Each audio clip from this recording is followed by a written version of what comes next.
귀신 들려 고통받는 사람들에 대한 이야기를 한 주간 하는데 오늘 정리를 하겠습니다. 내가 귀신 들리지 않았다고 해서 딴 사람 이야기가 아니라 어느 순간에 우리 가족 중에 누군가가 또 귀신에게 잡혀서 고통받을 수 있고요. 직접적이지는 않더라도 간접적으로 이 영향권 아래 중독이 걸리거나 또 상처 속에서 실패하는 경우들도 꽤 많습니다. 그렇기 때문에 우리는 직접 들려있든 간접적으로 들려있든 또 가족이 아니더라도 정말 이 영향들이 너무나 크기 때문에 우리는 이 사실을 알고 흑암을 꺾어 나가고 하나님 나라를 이루어 나가야 될 줄 믿습니다. 먼저 이제 우리가 암송을 하고 있습니다. 지지난주에 에베소서 2장 2절 그때 너희는 그 가운데서 행하여 이 세상 풍조를 따르고 공중의 권세 잡은 자를 따랐으니 곧 지금 불순종의 아들들 가운데 역사하는 영이라. 에베소서 2장 2절 말씀. 지난주는 고린도전서 12장 2절 너희도 알거니와 너희가 잠시만요. 자, 다시 하겠습니다. 고린도전서 12장 2절 말씀. 너희도 알거니와 너희가 이방인으로 있을 때에 말 못하는 우상에게로 끄는 그대로 끌려갔느니라. 고린도전서 12장 2절 말씀. 예. 이게 계속 말씀들이 쌓이면 헷갈릴 수 있습니다. 그러나 계속 암송한다고 생각하시고 계속 반복적으로 보시면 됩니다. 앞에 것도 한 번씩 이렇게 생각해서 보시면 여러분 것이 될 겁니다. 사도행전 16장 16절입니다. 우리가 기도하는 곳에 가다가 점치는 귀신 들린 여종 하나를 만나니 점으로 그 주인들에게 큰 이익을 주는 자라. 사도행전 16장 16절 말씀. 자, 앞에 우리가 고린도전서 12장 2절에는 우상에게로 끄는 그대로 끌려갔던 모습이고요. 근데 그게 심해가지고 이제 뭐까지 들리면 귀신까지 들리는 일들이 일어나는 겁니다. 여러분 이게요 너무 귀신 같은 말도 안 되는 그냥 이렇게 소설에나 나오는 이야기가 아니라 지금 바로 우리 옆에 있어요.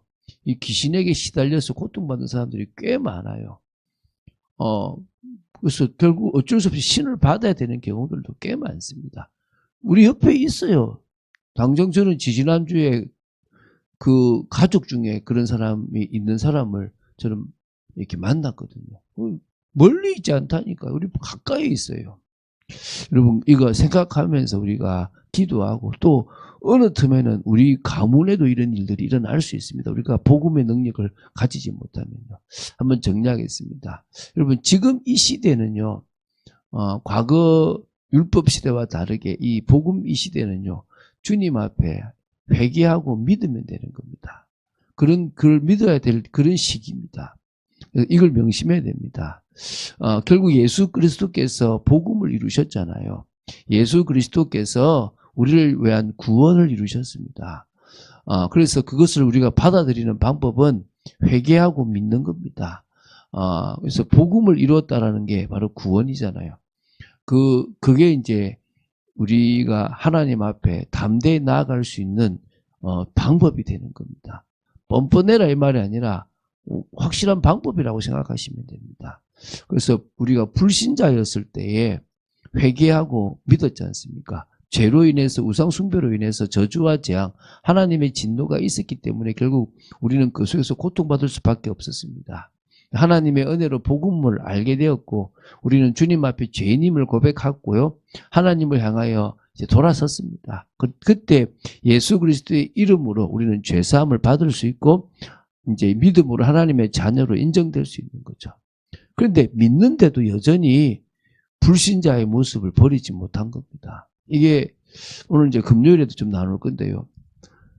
우리가 불신자였던 우리가 마귀에게 잡혀있던 모습인데요. 예수 믿으면 바뀌어야 되잖아요. 여전히 가지고 있습니다. 왜냐하면 여전히 내가 주인이고 여전히 내가 원하는 인생을 버리지 못하고 있습니다. 이걸 우리가 회개해야 됩니다. 내가 내 삶의 주권을 인정하고 하나님께 나의 모든 것을 맡기고 내가 원하는 대로 들어달라고 기도하는 소원 성취가 아니라 이제 그런 저주의 인생, 죽어 마땅한 인생은 주님께 버리고 주님이 원하시는 축복된 인생을 향해서 나아가야 됩니다. 여전히 우상처럼 섬기고 있는 것을 버려야 됩니다. 그럴 때 주님께서요 우리의 그 주님께로 나아가려고 하는 중심과 믿음을 보시고 성령을 선물로 주십니다. 그럴 때 우리는 그 성령의 역사로 변화되어져서 이런 불신자 때의 모습, 예수님을 믿지 않을 때에 가지고 있던 모습들을 버리게 돼요. 그걸 버려야 되는 거예요. 그거를 못 버리니까 여전히 남아있는 거예요. 그래서 결국 하나님은 우리에게 올바른 신앙인으로 하나님의 자녀로서의 권세를 누리는 신앙인으로 서기를 원하시는 겁니다. 그게 우리가 이번 과를 통해서 봐야 됩니다. 잘 생각해 보십시오. 귀신 들려 있는 사람이나 우상 숭배하는 사람이나 하나님의 자녀나 똑같은 모습이라면 안 되는 거잖아요. 근데 그러고 살아가요. 조금 더 내가 낫다 그러고 그러면서 여전히 복받기 원하고 문제 생기면 왜 이러냐 그러고 나 구원 못 받은 거 아니냐 그러고 있다니까요. 오늘 이런 우리의 모습들이 사라지게 되기 바랍니다. 자, 그러면서 이제 우리는 사람과 세상과 사람을 볼 때 12가지 문제로 봐야 돼요. 아, 이 사람이 여기 지금 빠져 있구나. 여기에 지금 잡혀 있구나. 여 속에서 지금 이 영향을 지금도 받고 있구나. 여러분, 창세기 3장의 영향을 안 받는 사람 어디 있습니까? 아담의 후손이라면 다 이 영향을 받고 있습니다. 이때 범죄에서 하나님을 떠나서 죄의 본성을 가지고 있고요. 죄에 오염됐지 않습니까? 이거는 누구나 지금 가지고 있는 거예요. 이 사람이 죄를 지어서 나쁜 게 아니라 이 사람도 나도 다 죄를 지을 수밖에 없는 상태가 된 거예요. 아, 그게 지금 창세기 3장이구나. 그 모든 사람은 이 창세기 3장 사건의 영향 속에 다 있다는 거예요. 그래, 어쩔 수 없이 이 사람에게 예수가 필요하다. 예수님 아니면 안 된다. 이 답이 나야 돼요. 두 번째요. 결국은 그 창세기 3장은요. 완전한 타락으로 가게 돼 있어요. 하나님이 보시기에 세상을 지었음을 한탄하는 것으로 가게 돼 있어요. 그리고 뭡니까? 죄악이 관영한 시대로 가게 돼 있어요. 어느 단체든 어느 나라든 그 나라는 결국은 하나님의 심판을 이렇게 안 받는 상황으로 갈 수 없고 다 받을 수밖에 없는 상황으로 가게 돼 있는 거예요. 완전 사단에게 사로잡힌 시대가 더욱더 갈수록 되어지는 거예요. 개인을 보든 단체를 보든 나라를 보든 심지어 교회를 보더라도요. 하나님의 은혜 없이는 안 되는 존재들이라는 생각을 해야 됩니다. 창세기 11장 결국 인간은 자기 이름을 내고 교만하고 흩어짐을 면하려고 그러고요. 어쨌든 하나님 앞에 대항하려고 하는 하나님 없이 살아갈 수 있다는 생각을 가지고 있어요. 이게 계속적으로 가지고 있는 거예요. 그럼 결국 하나님은 하나님의 언약을 성취하는 방향으로 일을 하시게 돼 있어요. 그게 바벨이잖아요. 언어를 혼잡게 했던 것처럼 지금도 그렇게 합니다. 사람들은요, 이제 어떤 시대가 오냐면은 안경에 밑에 뭐가 넣냐면 상대방이 대화를 하면 상대방이 자기 나라 언어로 하면요, 밑에 글이 다 떠요. 그럼 그걸 통해서 알아듣고 내가 또 이제 이게 그러면 이제 이야기하면 또 번역이 돼서 상대방에 또 딱 뜨게 돼 있는. 그러니까 안경만 끼면 이제 서로 간에 대화가 거의 실시간으로 되는 시대가 되어져 가는 거예요. 이제는 그러니까 또 이제 하나 되고 또 뭔가 흩어짐을 면하려고 하는 모습들이 있을 수 있다니까요. 이걸 우리가 잘 보고 해야 돼요. 근데 이제 이런 기본적인 바탕하에서 결국 인간은요, 이 무속에 잡혀가요. 나라 전체가 잡혀가기도 하고요. 또 이제 점술로 개개인이 가정마다 개개인마다 다 잡혀가고요. 심지어 이제는 아예 문화를 만들어요. 여러분 드라마나 영화에요. 항상 무속이 나와요. 아예 대놓고 이렇게 이 프로가 나와요. 이 과거가 어땠다. 이게 다 속이는 건데 그게 지금 빠져 있어요. 뿐만 아니라 개개인은 지금 다 마귀의 종로로 타고 있는 인생입니다. 그러니까 그걸 마귀의 종로로 하니까 우상을 숭배하죠. 하나님 없이. 우상을 숭배하니까 계속 뭡니까? 저주와 재앙이 오니까 수고하고 무거운 짐을 지게 돼요. 그리고 뭡니까? 육신의 질병까지 와요.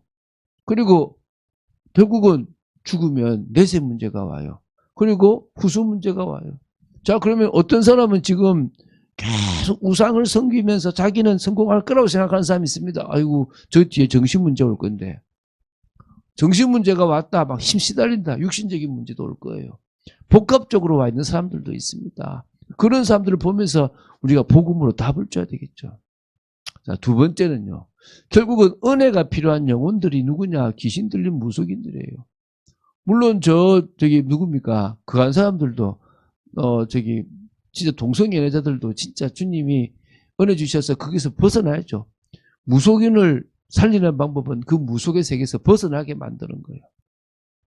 귀신 들린 무속인들의 고통을 알아야 돼요. 아, 이렇게 당하는구나. 이거 못 벗어나는구나. 제가 죽음의 위기, 가족의 누군가가 죽는 상황이 왔어요. 근데 어떤 사람이 와서 당신 그 해방되는 길이 있다. 믿음이 가겠어요? 충분히 인간적인 관계를 맺고 신뢰를 주고 성경 말씀에 대한 것도 알려주고 이게 진짜 길이라는 걸 알려주고 나야 그래야 옷과 바간데 바로 가가지고 예수 믿어라 되겠습니까? 충분히 그 사람들하고 소통할 수 있는 부분들이 필요한 거죠. 두 번째는요. 이 무속인들의 영향을 많은 사람들이 받아요. 교회 다닌다고 해서 저만 지는 게 아닙니다. 어떤 목사는요. 어디 가서 개척하면 부흥될 것인지 점치러 가요. 그 무슨 답이 있겠습니까? 그렇죠? 자, 그래서 이런 부분들을 알고 이들을 살려내야 됩니다. 불신자는 당연히 살려내야 되겠죠. 우리 교회가 그런 교회가 됐으면 좋겠습니다. 자, 완전하신 해결책이신 예수 그리스도를 확신해야 돼요. 이분만 만나면 된다. 이분만 제대로 믿으면 된다. 완전한 구원의 길입니다. 로마서 5장 8절, 요한복음 3장 16절, 하나님의 사랑에서 시작된 완전한 구원의 길입니다. 그 구원을 받는 방법은 뭐밖에 없습니까? 믿음밖에 없어요. 그 얘기를 계속 이번 주간 했어요. 주의 이름을 불러라. 영접해라. 받아들여라. 그겁니다. 결국 믿고 성령이 역사할 때 완전히 해방돼요. 믿는다고 해방되는 게 아닙니다. 믿어도 여전히 우리는 불신자의 모습대로 살아있고 내 방식대로 믿을 수 있습니다. 이제 성령이 역사해야 과거에 나는 죽어버리고 새로운 내가 될 수 있는 거예요. 그래서 오늘 그런 축복, 특히 무속인들은요, 완전 해방 누리려면요, 좀 시간 많이 걸립니다. 무속 점술의 영향에서 벗어나는 것에 대해서 내가 벗어났잖아요. 저 어릴 때 어머니 따라 절에 간 기억이 나요. 그러니까 거기 가서 어머니가 비는데 옆에 저는 그냥 있었어요. 어릴 때, 학교 다니지 않을 때. 여러분 다들 그런 경험 있잖아요. 누군가 좀 시간 지났지만요. 제 친구가 3대째 예수를 믿고 할아버지가 장로님이셨어요. 근데 어머니가 시집 와서 예수를 믿게 된 거죠. 아버지 자기 동생 그 동생 죽고 아버지가 이제 풍이 오고 이러니까요. 어머니가 뭐 어디가 그 무속인을 찾아갔는지 부적을 하나 가지고 물에다가 태워서 이렇게 그 물에 태워서 갈아서 이렇게 마시더라는 거예요. 어릴 때부터 모태신앙이 있던 얘는요, 이해가 안 가는 거예요. 여러분, 이 영향 못 벗어납니다, 사람들. 오늘 이거 알고요, 우리가 여기에 벗어났다 내가 진짜 감사할 내용입니다. 자, 사도행전 10장 16절, 우리가 기도하는 곳에 가다가 점치는 귀신 들린 여종 하나를 만나니 점으로 그 주인들에게 큰 이익을 주는 자라. 사도행전 10장 16절 말씀. 이런 사람들이 많습니다. 우리가 이들을 살리는 교회로 세야 될 줄로 믿습니다. 주는 그리스도시여 살아계신 하나님의 아들이심을 고백합니다. 오늘도 말씀 속에 있도록 지켜주심을 감사합니다. 성령으로 붙잡아 주시고 한 주 말씀을 정리하게 하심을 감사합니다. 우리가 이 세상을 좀 더 보는 영적인 눈이 제대로 열리도록 지켜 주시옵소서. 주 예수 그리스도 이름으로 기도드립니다. 아멘.